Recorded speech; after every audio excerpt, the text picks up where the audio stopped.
अस्सलाम वालेकुम वरहमतुल्लाहि वबरकातुहू। मैं फ़ारूक भाई उर्दू बचाओ तहरीक एक नए वीडियो के साथ। एक हफ़्ते के अंदर हैदराबाद के अंदर इतने मर्डर हुए हैं कि इंतहाई से ज़्यादा। एक मर्डर हुआ है सैदाबाद के अंदर, बेरहमी से एक इंसान का कत्ल कर दिया गया। और उसके बाद में जलपल्ली में 7 दोस्तें शराब पीने के लिए जाते हैं, 2 दोस्तां कत्ल हो जाता, तालाब में गिर के मर जाते हैं। एक वाक़या बिल्कुल छोटी सी बच्ची जो 18 महीने की है, उसी का रिश्तेदार 17 साला सूअर का बच्चा ने उसको, वो मासूम जान की इज़्ज़त लूटता है और उसको कत्ल कर देता है। और एक वाक़या गोलकुंडा किले का है, जो अपने ही बेटे को पटक पटक के उसकी जान ले लेता है। 4 साला बच्चा, 4 साल के बच्चे को अपना बाप पटक पटक के उसकी जान ले लेता है।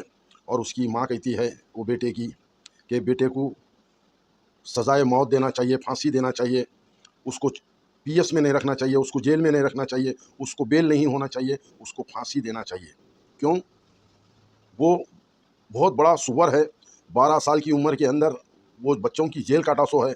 और वो 12 साल से शराब का नशा, गांजे का नशा, गलत सोबत के अंदर वो यहाँ तक पहुँचा है। जब उन्हें यहाँ तक पहुँचा है, जब 12 साल की उम्र के अंदर वो इतना गुनाह कर चुका है, तो देना था। आपने वो सपोले को यहाँ तक पहुँचाया, इतना बड़ा कर दिया, और उसके बाद में उसको तुमने मजदूरी मेहनत करके उस हैवान को ये काम करने पे मजबूर कर दिया। आज आपको तकलीफ़ हो रही है, आपके पोतरे को कत्ल कर दिया, पटक पटक के मार दिया।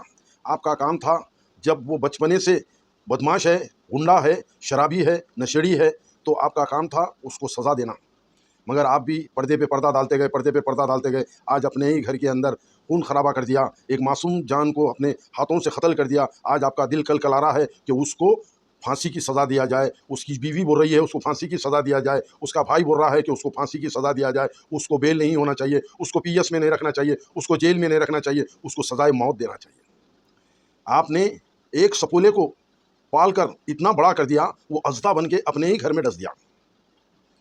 तो जब बच्चे जब गलती करते हैं तो उनको सज़ा जब का जब ही देना चाहिए। बच्चे गलती कब करते हैं? 10-12 साल से गलतियां करना शुरू कर देते हैं। माँ उसके ऊपर पर्दे डालती रहती है, पर्दे डालते रहती है। बस्ती वाले बोलते हैं तुम्हारा बच्चा ऐसा कर रहा, बस्ती वाले बोलते हैं तुम्हारा बच्चा सिगरेट पी रहा, बस्ती वाले बोलते हैं बच्चे गुंडों के साथ फिर रहा। माँ को कुछ असर नहीं होता। जब बच्चा जब बड़ा होकर अपने ही घर के अंदर हथलोगिरी, गारतगिरी करता है, अपने माँ बाप को पीएस को लेके जाता है, अपने माँ बाप को जलील करता है, अपने माँ बाप की जान खा जाता है, तो जब एहसास होता है माँ को कि भाई मेरा बच्चा वाकई ख़राब है। आज वही माँ जो उसको 12 साल से की उम्र से जो पाल रही है, मजदूरी मेहनत कर कर, आज वो अपने ही औलाद का कातिल बन गया। मासूम बच्चे को पटक पटक के मारा। उसका जिगर देखो आप। लोग औलाद को पालने के लिए मेहनत करते हैं, माँ बाप को पालने के लिए मेहनत करते हैं, बहन भाई को पालने के लिए मेहनत करते हैं। ये नस्ल हराम अपनी 4 साला बच्चा, मासूम बच्चा, उसको पटक पटक के मारता है, डीसीएम को डिच्चे मारता है, कार को डिच्चे मारता है, ज़मीन पे पटक के उसकी जान ले लेता है। तो ऐसे कत्लोगिरी, गारतगिरी करने वालों को, जैसे कि सैदाबाद के ऊपर बेरहमी से कत्ल किया। हिंदू, मुस्लिम, सिख, ईसाई का कोई मसला नहीं है, गुने का मसला है, जो इंसानियत का कत्ल का मसला है। ऐसा आदमी जो कत्ल करता है, इसको पीएस में नहीं लेके जाना चाहिए, इसको जेल में नहीं डालना चाहिए। मैं सीएम साहब से, तेलंगाना सीएम साहब से अपील कर रहा हूँ, आपके असदुद्दीन साहब से अपील कर रहा हूँ, तेलंगाना कमिश्नर साहब से अपील कर रहा हूँ कि ऐसे जो वाक़यात करते हैं, जो ऐसे कत्लोगिरी करते हैं, ऐसे रेप्स करते हैं, तो इनको पब्लिक प्लस के अंदर इनको ठहरा करना चाहिए और आवाम को जमा करके इनको इनकाउंटर कर देना चाहिए। और इनकी लाश इनके माँ बाप को, इनके परिवार को, इनके ख़ानदान वालों को नहीं देना चाहिए। बल्दिया की गाड़ी को बुलाना चाहिए, कचरे के अंदर उसको डालना चाहिए, और उसको बस डिपो का नहीं, जो मुस्लिम ये आपके सालारजंग ब्रिज का नहीं, उसको जला देना चाहिए। अगर ऐसे 4 हिस्से अगर हुकूमत अगर ये कर दी, तेलंगाना पुलिस हुकूमत, तो कोई खतलोगिरी नहीं करेगा, कोई गारतगिरी नहीं करेगा, कोई नशा नहीं करेगा, कोई गांजा नहीं पिएगा, कोई बुरा काम से महफूज हो जाएगा। एक इंसान को इंसान मार दे रहा है, सारी इंसानियत का कत्ल करने के बराबर है। अल्लाह के वास्ते में मैं आप सीएम साहब से अपील कर रहा हूँ, असदुद्दीन अवैसी साहब से अपील कर रहा हूँ, तेलंगाना कमिश्नर साहब से अपील कर रहा हूँ कि ऐसा कानून लागू किया जाए। जो पहले के दौर में गवाह की ज़रूरत होती थी, गवाह की बुनियाद के ऊपर आप केस बरी करते थे, आजकल सीसी कैमरे है, हर जगह वो कैसा मार रहा है, कैसा कर रहा है, क्या कर रहा है, कत्लो-गिरी, गारत-गिरी रोज़ आना हो रही है और हम कैमरे में देख रहे हैं। हमको सबूत की क्या और क्या ज़रूरत है बोलिए? आँखों के सामने वो कत्ल कर रहा है, आँखों के सामने वो कत्ल मार दे रहा है, वो बिल्कुल गुनाह कर रहा है, उसके बावजूद भी उसको 3 महीने में रिहा किया जाता। फिर वो नस्ल हराम फिर काम करता, यही काम करने की उसको आदत। तो इसीलिए मैं हुकूमत से अदबन गुजारिश कर रहा हूँ कि ऐसे जो काम करते हैं, जो रौडी है, जो बिल्कुल गुनाह करता है, उसको पब्लिक प्लेस में ठहरा करना चाहिए। कमिश्नर साहब के हाथ से उसको इनकाउंटर कर देना चाहिए। ऐसे अगर महीने में अगर 4 केस कर देंगे तो इंशाअल्लाह ताला ये गुनाह से लोग बच जाएंगे। गुनाह करने के लिए हज़ार वक़्त सोचेंगे कि ये गुनाह करने से हमको क्या सज़ा है।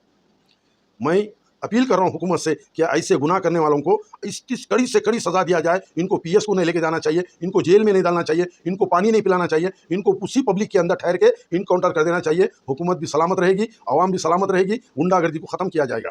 जब तक ये गुंडागर्दी ख़त्म होने वाली नहीं है। आजकल देखिए, भाई भाई का दुश्मन, माँ बेटी की दुश्मन, सास बहू की दुश्मन, बाप बेटे का दुश्मन, दो दोस्त का दुश्मन, ये ज़िंदगी कई की है मेरे भाई है। तुम किसी को मार देंगे तो कितने दिन जियोगे? अब ये नस्ल हराम अपनी औलाद को मार दिया, कितने दिन जिएगा कुत्ते का बच्चा? अल्लाह के वास्ते में जो गुनाह करता है वो मज़हब से कोई ताल्लुक़ नहीं रखता, ना हिंदू मुस्लिम सिख ईसाई, जो गुनाह करता है उसको सज़ा उसी जगह के ऊपर दिया जाए। मैं हुकूमत से अपील कर रहा हूँ, मैं तेलंगाना कमिश्नर साहब से अपील कर रहा हूँ, रेवंत रेड्डी साहब से अपील कर रहा हूँ, असदुद्दीन अवैसी साहब से अपील कर रहा हूँ कि ऐसे जो कत्लगिरी करता है उसको पब्लिक प्लेस में ठहरा करें और उसको गोली मार दें, इनकाउंटर कर दें, कचरे की गाड़ी के अंदर लेके जाके उसको सालारजंग ब्रिज के यानी कचरा जहाँ जलता है वहाँ पे जला दें। ये हुकूमत भी बरकरार रहेगी और इंसानियत भी कायम रहेगी और किसी का गोद नहीं उजड़ेगा, किसी के बीवी बच्चे रोड पे नहीं आएंगे, किसी माँ बाप की तकलीफ नहीं होगी। आज देखिए माँ कैसा तड़प रही है, उसको फांसी की सज़ा की अपील कर रही है। तो ऐसे माँ से भी मैं गुजारिश करता हूँ कि अपनी औलाद को सही तरबियत दीजिए, उर्दू पढ़ाइए, अरबी पढ़ाइए, नमाज़ों को भेजिए। और बच्चे का माँ का काम है, बच्चा क्या कर रहा है, किसके साथ फिर रहा है, किसके साथ खेल रहा है, किसके साथ गया है, ये माँ का काम है। उस पर निगरानी रखें और अच्छी से अच्छी उसको तरबियत दें और एक अल्लाह की इबादत करने लगाएं। अल्लाह ही इबादत के लायक है। ये वीडियो को आप माँ बाप बहन भाई रिश्तेदार अड़ोस पड़ोस में हर एक में ये वीडियो देख सकते हैं। इसको शेयर कीजिए, लाइक कीजिए, फॉलो कीजिए। मेरा पूरा वीडियो देखना है तो यूट्यूब पे देखिए, सब्सक्राइब कीजिए। जब तक के लिए अपने आप को इंसान बनाइए और इंसान बन के जीना सीखिए। एक अल्लाह की इबादत कीजिए, अल्लाह ही इबादत के लायक है। हम सब अल्लाह के मोहताज, अल्लाह किसी का